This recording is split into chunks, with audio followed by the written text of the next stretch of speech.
Madame, Monsieur, bonjour, bienvenue dans ce journal. Voici ce qui domine l'actualité. La lutte contre le Covid-19 se poursuit. La Côte d'Ivoire a enregistré hier samedi 65 nouveaux cas de maladie, ce qui porte à 1667 le nombre total de cas confirmés, dont 769 guéris et 21 décès. Le ministère de la Santé appelle à respecter les mesures barrières, entre autres le lavage régulier des mains et le port de masques. Plus de 8000 ACD arrêtés de concession définitive signés, 200 permis de construire délivrés aux demandeurs. Un bilan des mois de mars et avril 2020. Le ministre Bruno Koné rassure, les directions du ministère de la Construction restent ouvertes pour assurer la continuité des services. Et puis au Burundi, des médecins tirent la sonnette d'alarme. Il y a plus de morts qu'annoncé par les autorités. Ils dénoncent une politique délibérée pour ne pas perturber le processus électoral. Le nombre de cas testés positifs est bloqué depuis une semaine sur 19 cas, dont un seul décès. L'État reste aux côtés de chaque Ivoirien pour vaincre cette crise sanitaire. Extrait du message à la nation du président de la République jeudi dernier. C'est la deuxième fois qu'il prend la parole depuis cette crise sanitaire. Alassane Ouattara a annoncé des mesures tant sur le plan de la riposte sanitaire que sur celui de soutien économique, social et humanitaire. Le couvre-feu maintenu jusqu'au vendredi 15 mai 2020 avec réaménagement des horaires, 23h, 4h pour le Grand Abidjan, et levé pour le reste du pays à compter de vendredi dernier. Les restaurants, maquis, bars, boîtes de nuit, cinéma et lieux de spectacle autorisés à rouvrir à l'intérieur du pays. Mais il faut rester vigilant et respecter les mesures barrières. Le ministre de la Communication et des Médias, porte-parole du gouvernement, Sidi Temoko Touré, est notre invité dans le Dimanche Magazine. Dans la seconde articulation de ce 13h, nous allons décrypter toutes ces mesures annoncées par le président de la République et on parlera aussi des questions d'actualité. Monsieur le ministre, bonjour. Bonjour, monsieur Koubani. Merci d'avoir accepté notre invitation. Tout le plaisir pour moi. Et on vous retrouve dans une trentaine de minutes, le temps de faire le tour de l'actualité. Et puis vous le savez, l'actualité qui est dominée par le Covid-19, la lutte en Côte d'Ivoire s'intensifie.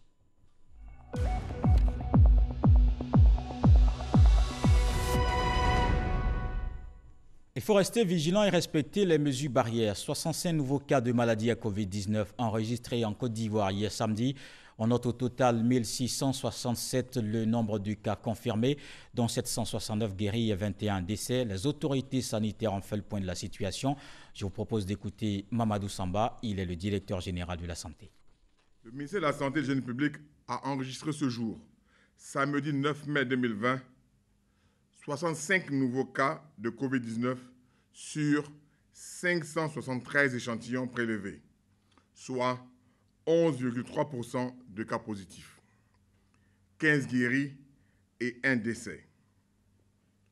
Nous notons ce jour le décès d'un patient de 70 ans au service des maladies infectieuses et tropicales du CHU de Trècheville. Il a été évacué hier d'un établissement sanitaire privé où il était hospitalisé pour un accident vasculaire cérébral. Le ministère de la Santé et de l'Hygiène publique présente ses condoléances à la famille attristée. À la date du 9 mai 2020, la Côte d'Ivoire compte donc 1667 cas confirmés, dont 769 personnes guéries, 21 décès et 877 cas actifs. Le nombre total d'échantillons est de 13 341. Le ministère de la Santé et de l'Hygiène publique informe les populations que depuis le 21 avril 2020, aucun cas de Covid n'a été notifié à l'intérieur du pays. Tous les nouveaux cas positifs le sont dans le Grand Abidjan. Aussi, il est important de rappeler à la population que le virus ne se déplace pas et que c'est nous qui le déplaçons. Et que la réduction du nombre de cas passe par le strict respect de toutes les mesures mises en place par le gouvernement. Toutes ces mesures ont pour but de freiner la propagation de la pandémie dans notre pays. Nous devons les respecter. Par ailleurs, devant l'apparition de signes tels que la toux, la fièvre et les difficultés respiratoires, vous êtes priés de contacter de toute urgence les numéros gratuits suivants: le 101, le 119, le 125 et le 143, ou de vous rendre dans un centre de dépistage et d'accueil. Le ministère de la Santé et de l'Hygiène publique remercie et félicite tous les acteurs de la santé pour leur engagement et leur dévouement dans la lutte contre la pandémie. Je vous donne les chiffres ailleurs dans le monde. En Afrique de l'Ouest, d'abord au Sénégal, 1709 cas confirmés, 18 décès. Le Burkina Faso enregistre 748 cas confirmés, 48 décès. Au Mali, c'est 692 cas confirmés, 37 décès. Le Bénin compte 319 cas confirmés, 2 décès. Au Libéria, 199 cas confirmés, 20 décès. Au Togo, c'est 153 cas confirmés, 10 décès. Au total, en Afrique, il y a 61 185 cas confirmés, 2262 décès. Aux États-Unis, 1 309 541 cas confirmés, 78 794 décès, au moins 4 41 520 cas confirmés dans le monde, avec au moins 279 593 décès. Ils sont en Côte d'Ivoire depuis le 1er mai. Une délégation d'experts médicaux chinois en terre ivoirienne. Ces médecins apportent leur expérience de gestion de la lutte contre le Covid-19. Ils ont visité le centre des opérations d'urgence de l'Institut d'hygiène publique et le centre de confinement de l'INJS. Mais avant, ils ont eu une séance de travail avec la coordonnatrice générale, Maferi Mabdiarasouba. Ces médecins chinois ont réaffirmé leur soutien à la Côte d'Ivoire dans le cadre de la lutte contre cette pandémie. C'est le 18 mai que les élèves reprennent le chemin de l'école. Les cours recommencent donc à l'intérieur du pays, comme annoncé par le président de la République. Au secondaire, l'accent est mis d'abord, dans un premier temps, sur les classes d'examen. Pour parler de cette réouverture, la ministre de l'Éducation nationale était hier au point presse du gouvernement. Kandia Camara a donné des modalités d'exécution de cette décision. Les explications de Michel Digré. C'est finalement le 18 mai que les élèves de l'intérieur du pays reprendront effectivement le chemin de l'école. La semaine prochaine sera mise à profit pour préparer cette réouverture des salles de classe. La mise en état de fonctionnement de tous les établissements scolaires pour accueillir les élèves et le personnel.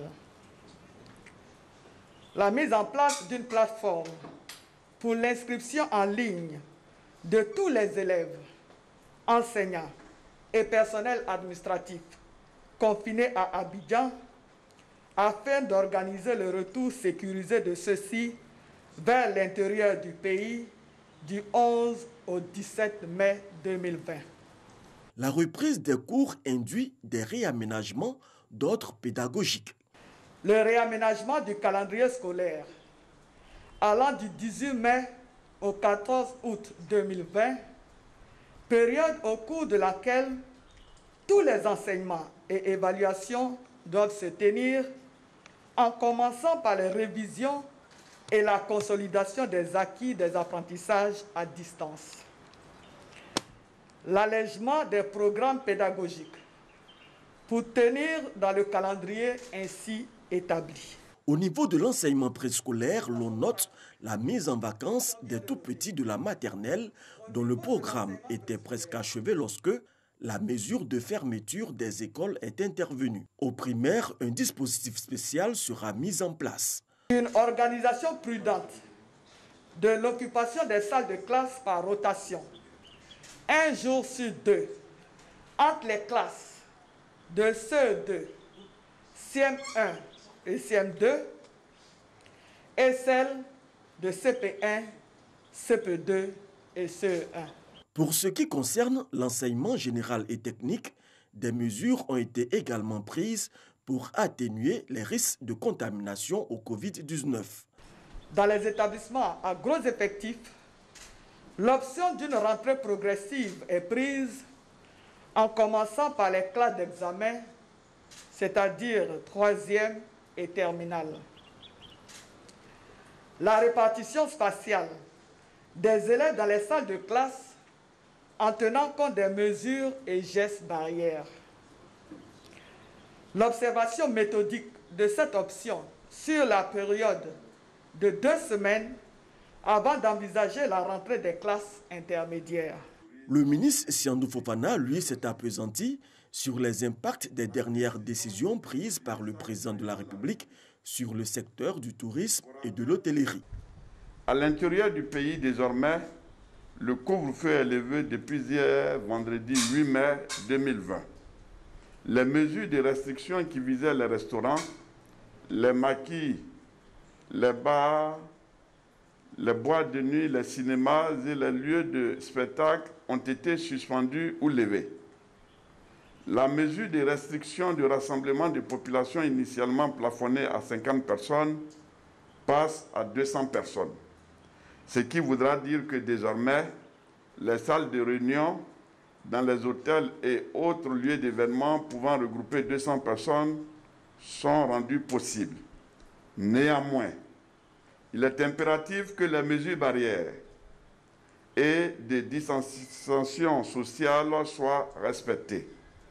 Les questions sanitaires et sécuritaires ont été également abordées comme d'habitude à ce point presse. Dans ces circonstances d'allègement des mesures restrictives, tout non-respect des mesures sanitaires en vigueur ferait courir le risque d'une seconde vague de contamination difficilement maîtrisable. Tous les sacrifices consentis jusque-là auraient été vains et les espoirs d'un retour général à la normalité dans les meilleurs délais seraient anéantis. La période de sensibilisation étant désormais échue, invitons au nom de tous les hauts commandements des forces militaires et paramilitaires, en relation intelligente avec les agents de santé, à l'intensification du contrôle des mesures sécuritaires et sanitaires barrières en vigueur, notamment le statut de négatif au Covid-19 pour tout postulant à l'accès et à la sortie du Grand Abidjan. Comment faire en sorte que la levée progressive des restrictions pour lutter contre le Covid-19 ne constitue pas un facteur de contamination des populations? La résolution de cette équation passera par une implication de tous. C'est la recommandation faite par les autorités gouvernementales à la fin de cet échange avec la presse. Et les écoles rouvrent bientôt, mais le téléenseignement se poursuit pour l'instant. Un mois après cette initiative, le ministère de l'Éducation nationale évalue l'impact sur les élèves des missions envoyées dans différentes régions du pays. Les résultats sont satisfaisants dans la zone Est à Bengourou. Le reportage d'Herman Yamien. Dans cette maison à Bengourou, 7 élèves suivent attentivement un cours dispensé par un professeur à la télévision. Cette émission dénommée « Mon école à la maison » est une trouvaille du ministère de l'Éducation nationale, de l'enseignement technique et de la formation professionnelle pour achever le programme scolaire de l'année 2019-2020 interrompu à cause de la maladie à coronavirus. Je suis les cours à la télé. Il y a des fois, je me trompe sur les heures. Il y a des fois, quand il vient comme ça, il tombe sur le cours des terminales. Autant les 3 ans sont déjà passés. Pour cette expérience, seulement les élèves des classes d'examen sont concernés, notamment ceux du CM2, de la 3e et de la terminale. Selon les élèves, bien que l'initiative soit salutaire, ils rencontrent cependant des difficultés. Je comprends, mais ils ne nous laissent pas le temps de copier, de prendre note, ni de réfléchir sur les exercices qu'ils nous donnent. Donc ça seulement, ça me mélange. En tout cas, moi, ma fille suit les cours tous les matins. Mais malgré ça, elle a des difficultés. Après les cours, quand elle ne comprend pas, elle ne sait pas à qui s'adresser pour pouvoir lui expliquer ce qu'elle n'a pas compris. Pour évaluer l'impact de ces cours télévisés sur le terrain, le ministère de l'Éducation nationale, de l'enseignement technique et de la formation professionnelle a déployé des équipes dans les différentes régions du pays. La délégation de la zone Est, conduite par le professeur Soro Ngola Boudou, est arrivée à Bengourou après avoir visité la ville d'Azopé. Le constat, c'est que les élèves et les parents sont informés. Ils suivent ces cours-là à la télévision et en ligne aussi. En tout cas, le constat est clair depuis hier, depuis Azopé. Nous sommes allés dans les familles. Nous avons vu que les parents, les enfants suivent les cours à partir de 9h sur RTI 2, à partir de 15h sur RTI 1. Le professeur Soro Ngolo a indiqué que les observations des parents et des élèves seront prises en compte dans les recommandations. Après les visites à domicile, la délégation a sillonné les rues et a également participé à une émission à la radio locale pour sensibiliser les parents et élèves sur l'intérêt de ces cours télévisés. Le secrétaire général de la Commission ivoirienne pour l'UNESCO a rappelé que ces cours télévisés ne sont pas des cours de renforcement, mais plutôt la suite du programme du 3e trimestre. Par conséquent, des sujets d'examen de fin d'année pourraient sortir du téléenseignement. Il a donc invité les élèves à accorder un intérêt particulier à ces cours. Après Abengourou, les prochaines étapes de cette mission sont à Nibilé-Kourou et Bondoukou. Et la lutte contre le Covid-19 n'arrête pas. La marche de la nation, vous venez d'ailleurs de le voir. L'école continue à distance et reprend bientôt en mode présentiel. Un autre secteur est au travail, la construction et l'urbanisme. Les directions du ministère restent ouvertes pour assurer la continuité des services. En 2 mois, plus de 8000 ACD arrêtés de concession définitive signés, 200 permis de construire délivrés aux demandeurs. Des détails avec Francis Boifou. Au sein du guichet unique du permis de construire ou de plateau dans la commune de Cocody, les opérations se déroulent normalement malgré le Covid-19. Je suis venu pour un dépôt de dossier, demande de permis de construire. En tout cas, j'ai été bien reçu. J'ai un souci. J'étais venu pour renouveler mon certificat d'urbanisation. Mais bon, malheureusement, on m'a demandé d'avoir d'abord le titre de propriété avant de continuer l'étape. Cet architecte a rendez-vous avec le service du guichet retrait. Avec ce document, nous pouvons enfin commencer les travaux sur le chantier. Voilà, parce que c'est une demande de permis qui nous permet de connaître tous les éléments concernant le certificat d'urbanisme, les réglementations urbaines. 250 demandes de permis de construire traitées depuis le premier cas de coronavirus il y a 2 mois, contre 400 dossiers de janvier à février 2020. Il y a une partie des dossiers qui a fait l'objet de rejet. Les dossiers qui ont été validés ont été signés par le ministre. Et donc, nous avons délivré plus de 200 permis de construire depuis mars jusqu'au 30 avril. Le contrôle des constructions sur le terrain continue comme d'habitude, en respectant évidemment les règles barrières.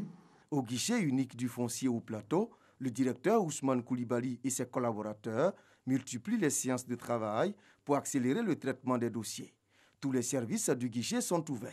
Je suis venu au guichet pour faire une mutation des titres fonciers. C'est-à-dire les titres de propriété appartenaient à une société. On fait la mutation aux ayants droit. J'ai été convoqué par rapport à ce dossier. Nous avons eu une attestation villageoise délivrée par la chefferie et il fallait faire un exploit d'huissier comme complément pour que le lot soit pris en compte. Tout en respectant les mesures de lutte contre la maladie à coronavirus, nous continuons de signer les arrêtés de concession définitive ACD, dit le directeur de cabinet du ministre de la Construction, du Logement et de l'Urbanisme.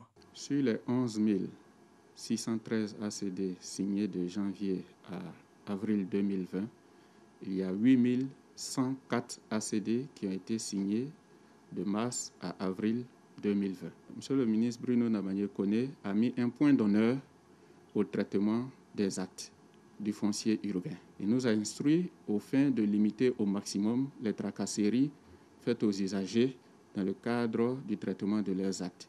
Et c'est ce que nous nous employons à faire. Selon Kaladi Diabaté, toutes les dispositions ont été prises par son département ministériel pour assurer la continuité des services et permettre aux usagers de se conformer aux différentes réglementations en matière de construction, de logement et d'urbanisme.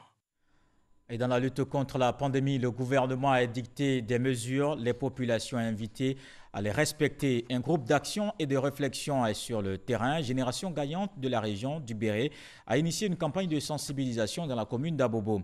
Elle a été suivie par une remise de kits sanitaires et alimentaires. Cheikh Koné.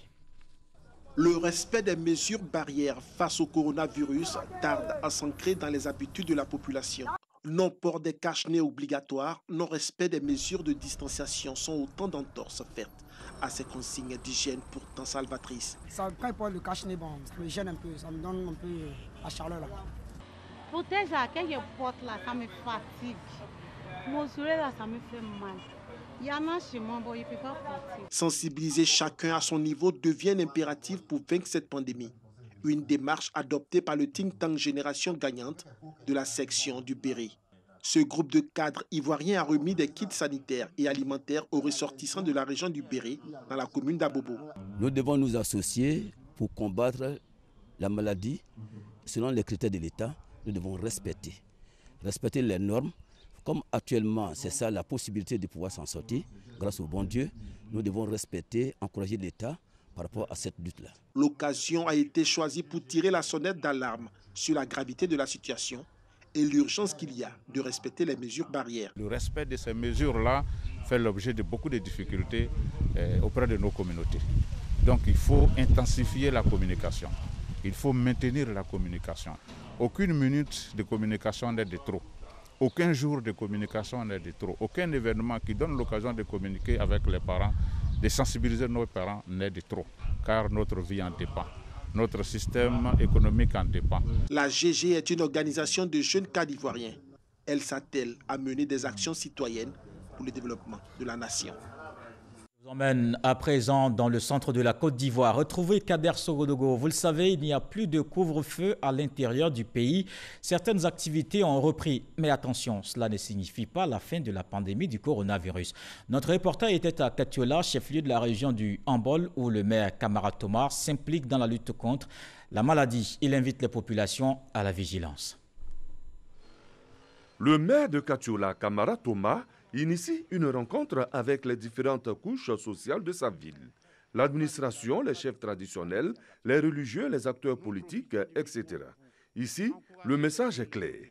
La levée du couvre-feu et la réouverture des maquis, bars, restaurants et autres ne signifient pas que la pandémie du coronavirus est terminée. Tous, dans un élan national, doivent garder la vigilance. Encourager les uns et les autres et toutes ces personnes ici localement de continuer à respecter les mesures édictées par nos autorités pour que nos populations soient en bonne santé et que rapidement ce mal soit éradiqué, que nous puissions vaquer normalement à nos occupations quotidiennes. Pour demeurer dans la rigueur de la lutte, le maire a procédé au lancement de l'opération désinfection du Grand Katiola. Services publics, lieux de culte, les rues, le marché ont été pulvérisés. Un don en vivres et non-vivres est venu appuyer la détermination du maire à garder Katiola à l'abri du virus. De quoi réjouir la population. Merci donc à monsieur le maire pour ces dons que nous allons vraiment user pour notre bien-être et aussi pour ceux qui pourraient venir vers nous dans le but de leur manifester également aussi la charité et la bonté de Dieu. Nous voudrons lui remercier et remercier ses collaborateurs et remercier aussi le président de la République. Devant cette pandémie, la seule chose qui peut nous amener à aller contre et à avoir la victoire, c'est la solidarité. D'autres actions de grande envergure ont été annoncées par le maire de Katiola, Kamara Thomas. La lutte contre le coronavirus continue donc. Et on va rester à Katiola cette fois avec Charles Tatou. Il nous apprend que le ministre de l'intégration africaine et des Ivoiriens de l'extérieur, Ali Koulibaly, apporte son soutien à la communauté musulmane. Un geste au département de Katiola, Dabakala et Niakara en cette période de Ramadan. Il a fait don d'un important lot de cartons de sucre. La crise sanitaire due à la maladie à coronavirus qui impacte tous les domaines d'activité n'a pu épargner les programmes de prière des confessions religieuses. Les musulmans, comme leurs frères chrétiens, prient chacun dans sa maison. Respect des mesures barrières oblige. Pour soutenir les communautés musulmanes de la région du Hambol, dans ce moment de piété et de pénitence, le ministre de l'intégration africaine et des Ivoiriens de l'extérieur, Ali Koulibaly, a offert un important lot de cartons de sucre. La remise symbolique de ce don par le préfet de région et le sénateur aux maires des différentes localités de la région. Nous avons pris les dispositions dès le départ et jusqu'à ce jour, il n'y a pas encore de cas de Covid-19 dans la région du Hambol. Et donc nous demandons à nos populations de veiller aux mesures barrières pour que dans un laps de temps, nous puissions bouter cette maladie hors de la Côte d'Ivoire. Il a l'habitude de le faire, mais cette année, il y a une particularité. Au total, ça fait 12 tonnes et demie de sucre qu'il donne à la communauté musulmane. Donner 100 cartons de sucre dans des circonstances que nous savons, je crois que vraiment c'est un acte de générosité extrême. La région du Hambol compte 3 départements, notamment Katiola, Dabakala et Niakara. Et les musulmans de l'intérieur du pays qui peuvent désormais se rendre à la mosquée. La semaine dernière, le président de la République a annoncé l'allègement de certaines restrictions. Le comité de veille de la communauté musulmane arrête des mesures portant justement sur l'ouverture de ces lieux de prière. Des dispositions sont prises. Écoutons la déclaration du COSIM et du CODIS au micro de Mamadou Kwasi. Mesures concernant les mosquées. 1. Les 5 prières obligatoires sont autorisées dans les mosquées à l'intérieur du pays. 2. L'ouverture d'une entrée et une sortie pour les hommes et une entrée et une sortie pour les femmes. 3. Chaque entrée devra disposer d'un dispositif de lavage des mains. 4. La fermeture immédiate de la mosquée après l'accomplissement de chaque prière obligatoire. 5. L'organisation de tafsir, prêches, rupture collective et des prières de tarawih et de tahajjud doit se faire tout en respectant les mesures barrières et de distanciation sociale. 6. Le nombre de personnes présentes dans la mosquée ne devra pas excéder les 200 fidèles. B. Mesures concernant les fidèles. 1. Chaque fidèle devra venir à la mosquée muni de son cache-nez et de son tapis de prière. 2. Chaque fidèle devra se laver les mains avant d'accéder à la mosquée. 3. Le respect des mesures de distanciation physique devra être observé. C. Responsabilité des imams et des comités de gestion. Les imams et les comités de gestion sont responsables du respect des mesures énoncées ci-dessus.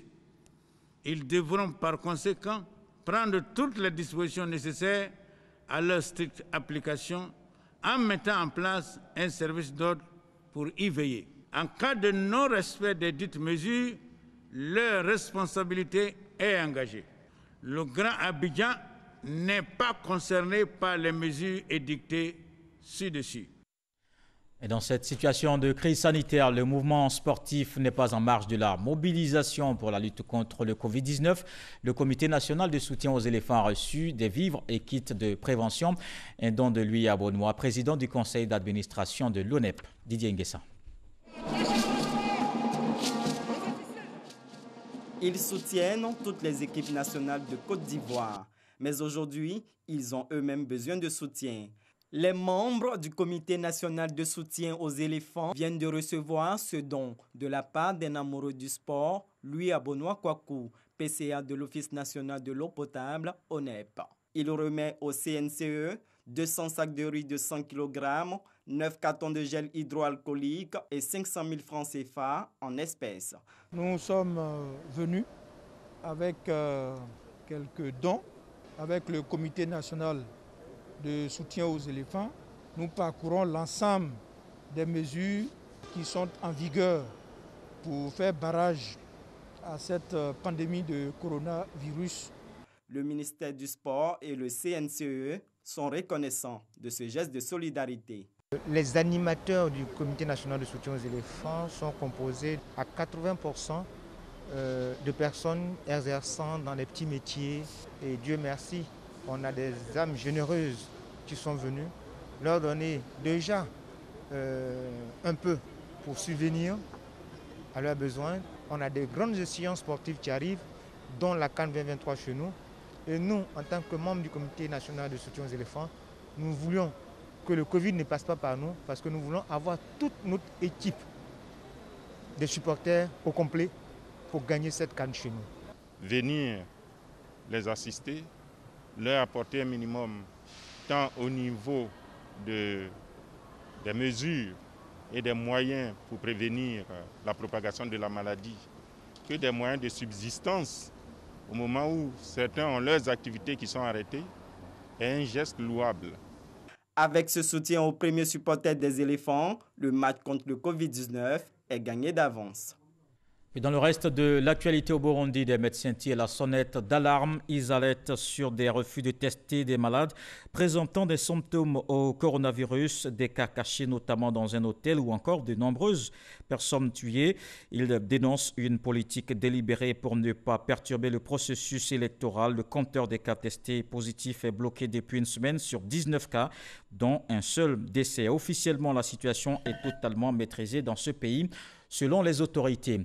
Place à la seconde articulation de ce 13h, le magazine du dimanche qui reçoit le ministre de la Communication et des Médias, porte-parole du gouvernement, M. Sidi Temoko Touré. Monsieur le ministre, on vous retrouve pour décrypter les mesures annoncées par le chef de l'État la semaine dernière. Mais avant, je vous invite à regarder les grandes décisions du président de la République. L'annonce de l'adresse du chef de l'État à la nation ce jeudi soir a suscité plusieurs questions. Nombreux étaient-ils à s'interroger sur le durcissement ou non des mesures prises dans le cadre de l'état d'urgence instauré pour lutter contre le Covid-19. Un mois et demi après avoir annoncé la mise en œuvre d'un plan de riposte sanitaire, le président Alassane Ouattara se devait de dresser le bilan, 1,2% de taux de létalité et 47,6% de malades guéris. Des résultats satisfaisants selon le chef de l'État. Notre stratégie fonctionne. À tel point que l'intérieur du pays n'enregistre plus de nouveaux cas positifs au Covid-19 depuis le 21 avril dernier, ce qui va conduire le chef de l'État, après avis du Conseil national de sécurité et du comité scientifique de lutte, à arrêter les mesures suivantes. Concernant l'intérieur du pays, le couvre-feu est levé à compter du vendredi 8 mai 2020. Néanmoins, il sera immédiatement rétabli dans les localités qui pourraient connaître des cas positifs du Covid-19. Les mesures de restriction, à savoir la fermeture des restaurants, maquis, bars, boîtes de nuit, cinémas et lieux de spectacle, sont levées à partir du vendredi 8 mai 2020. Les mesures de restriction de rassemblement de population, initialement plafonnées à 50 personnes, passent dorénavant à 200 personnes. Toutefois, au cours de ces rassemblements, les mesures de distanciation physique et de protection devront être scrupuleusement respectées. La réouverture des établissements d'enseignement préscolaire, primaire, secondaire et supérieur se fera à compter du vendredi 8 mai 2020, selon les modalités qui seront communiquées par les ministères concernés. Pour l'heure, ces mesures d'allègement de l'état d'urgence ne s'étendent pas au Grand Abidjan, épicentre de cette pandémie. La période d'observation se poursuit jusqu'au 15 mai prochain. Monsieur le ministre, on a entendu le président de la République. Est-ce qu'il s'agit d'un déconfinement? Merci beaucoup, Monsieur Koulibaly, de me recevoir ce midi. Vous me permettrez de tout de même faire un peu l'historique des initiatives de l'État de Côte d'Ivoire pour adresser cette problématique du coronavirus. Déjà, avant la survenue du premier cas d'infection en Côte d'Ivoire, l'État de Côte d'Ivoire avait déjà pris l'initiative de mettre en place le plan de riposte sanitaire d'un montant de 95 milliards de francs CFA. Et ce plan de riposte sanitaire s'articulait autour de 4 stratégies. La première stratégie portait sur la prévention. Prévention qui a permis d'édicter les mesures barrières. La seconde stratégie porte sur le dépistage des cas suspects. Et c'est à cet effet que les différents sites de dépistage ont été élaborés et déployés sur le district d'Abidjan. Et la quatrième partie de la stratégie porte sur la prise en charge des cas confirmés. Des cas testés positifs. Voilà, les cas testés positifs. Et cette prise en charge s'opérationnalise dans les différents hôpitaux, l'hôpital de Yopougon, l'hôpital de Cocody, sans oublier celui de militaire qui se trouve à Bobo, mais aussi, dans le cas échéant, peut-être celui de Trècheville. Mais l'un dans l'autre, l'essentiel étant d'améliorer le plateau technique sans oublier bien sûr la 4e stratégie qui porte sur l'isolement des cas contacts. Relativement à ce cas précisément, nous avons convenu que l'INGS serait le site qui accueillerait les différents cas contacts. Donc ça, c'est véritablement le dispositif du plan de riposte. Est-ce qu'il fonctionne bien? J'arrive justement complémentairement à ce dispositif du plan de riposte sanitaire. Vous avez le dispositif qui a été mis en place dans le cadre du plan humanitaire, social et économique. Ce plan est évalué à environ 1700 milliards de francs CFA qui permet d'apporter la solidarité de l'État du Côte d'Ivoire aux populations, mais aussi au secteur productif, c'est-à-dire les entreprises du secteur formel et informel. Donc, l'un dans l'autre, aujourd'hui, nous avons un résultat. Près de 47% des populations ont été atteintes, évaluées, ont été déclarées guéries, ce qui est une norme au-dessus de la moyenne africaine de 30%. Et nous avons 1,2% de taux de décès, ce qui est un peu regrettable. Et vous me donnez l'occasion de présenter les condoléances du gouvernement à l'attention des différents parents qui sont ainsi éplorés. Donc aujourd'hui, le dispositif fonctionne. Mais il nous faut aboutir à prendre des décisions, puisque le principe est de faire une évaluation constante. Et c'est ce qui a été fait lors du dernier Conseil national de sécurité. Et le président de la République, à l'issue de ce Conseil national de sécurité, a fait des annonces qui nous permettent d'apprécier aujourd'hui du renforcement dans les mesures au niveau du district d'Abidjan, du Grand Abidjan comme on l'appelle aujourd'hui, mais aussi un relâchement léger au niveau de l'intérieur du pays. Donc, pour répondre définitivement à votre question, je vais y arriver.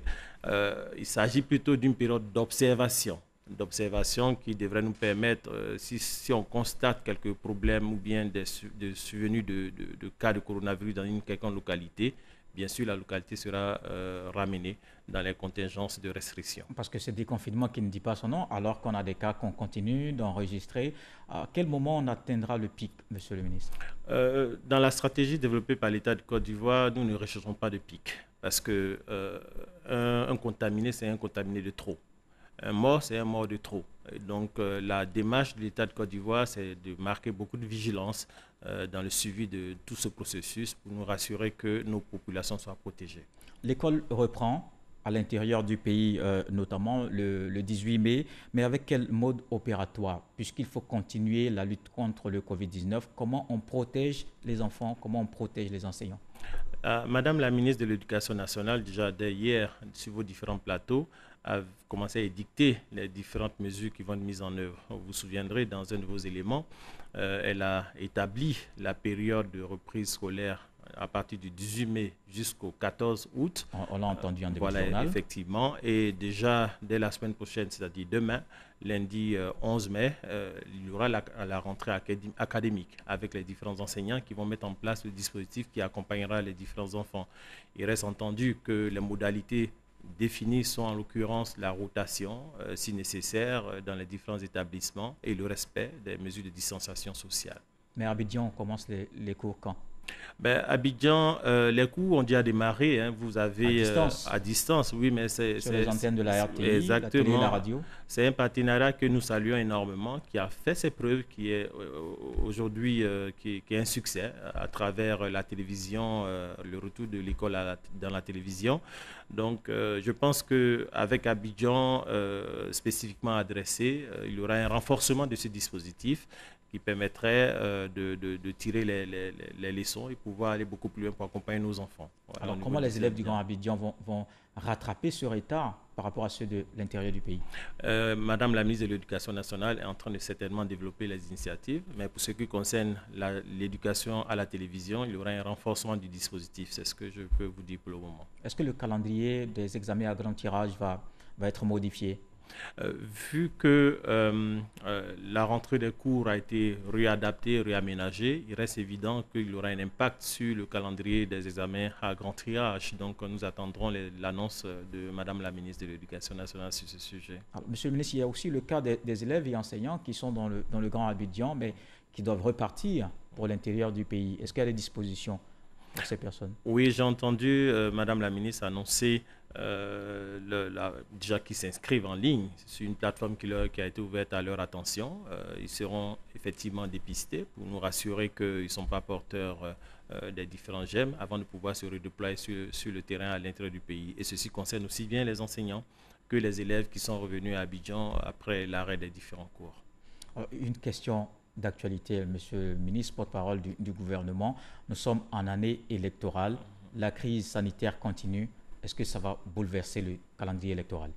Pour ce qui est du gouvernement, nous prenons toutes les dispositions pour la bonne tenue à bonne date de cette élection qui devra s'organiser dans des conditions de transparence, d'équité pour tout le monde. Maintenant, le véritable maître d'œuvre de ces élections, c'est la commission électorale indépendante qui, dans son rôle à un temps opportun, nous donnera le calendrier opérationnel après avoir apprécié le contexte de déroulement de ces élections. D'accord, très bien. Mais on peut dire que pour le moment, octobre 2020 est maintenu. Oui, bien sûr. Le gouvernement travaille à l'effet de pouvoir rendre ces élections réalisables pour octobre 2020 et c'est la perspective. Donc, pour ce qui concerne le gouvernement, les élections auront lieu en octobre 2020. Voilà. Alors, Monsieur le ministre, on a un candidat qui est déjà déclaré à cette élection présidentielle, désigné par son parti, le RHDP, et on ne peut pas vous avoir sur le plateau sans parler de cette question qui est sur tous les lèvres. Monsieur le Premier ministre, comment il va? Il va très bien, je peux vous rassurer. J'aimerais rassurer nos concitoyens ivoiriens et ceux vivant en Côte d'Ivoire. Le Premier ministre Amadou Gon Coulibaly va très bien. J'ai eu le privilège de lui parler et il est allé en France pour faire un contrôle régulier de son état de santé. Et tout le monde le sait, il a subi un examen de la coronarographie qui est un test technique en matière médicale qui est tout à fait commun au courant. Donc, à l'issue de cet examen, il lui a été posé un stent, qui est aussi un dispositif courant et normal. Et aujourd'hui, il se repose pour pouvoir reprendre des forces et revenir mener la bataille contre le coronavirus. Il sera parmi nous dans quelques jours. Dans quelques jours, le communiqué de la présidence a indiqué quelques semaines. C'est finalement quand il revient?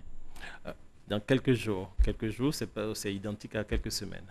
D'accord. L'autre question d'actualité, c'est cette question judiciaire. La Côte d'Ivoire qui se retire de la Cour africaine des droits de l'homme et des peuples. Pourquoi cette décision?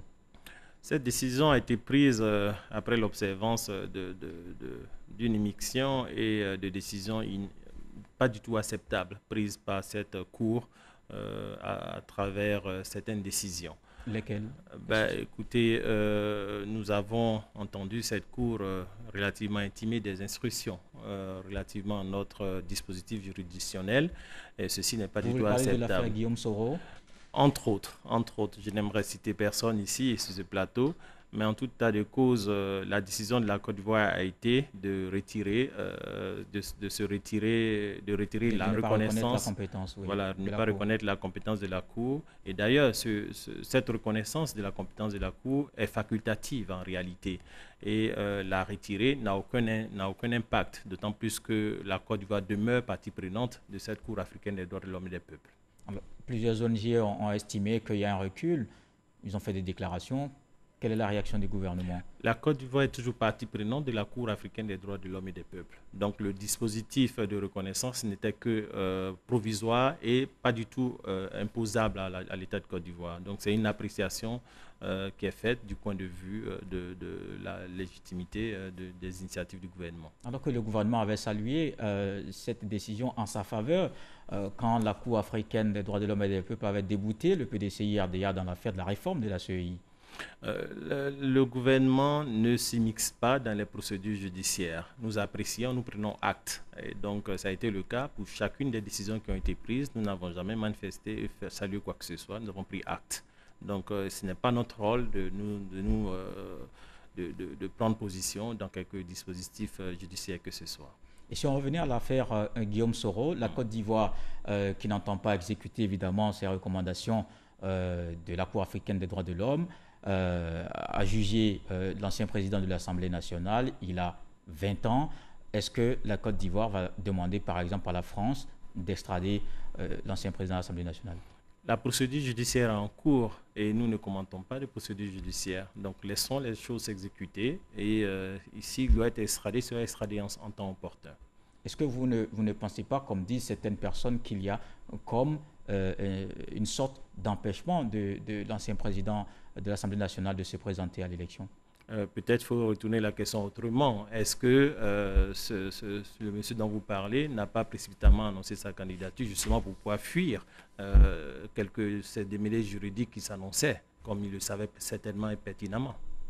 D'accord, monsieur le ministre, on a fait le tour de toutes ces questions. On a pris beaucoup de plaisir à vous écouter sur le décryptage du message du président de la République la semaine dernière sur les mesures sanitaires sur le plan de riposte et sur des questions d'actualité. On est rassuré que le Premier ministre, le candidat du RHDP, va bien éclairant dans quelques jours. Merci beaucoup. Merci, monsieur le ministre de la Communication et des Médias, porte-parole du gouvernement.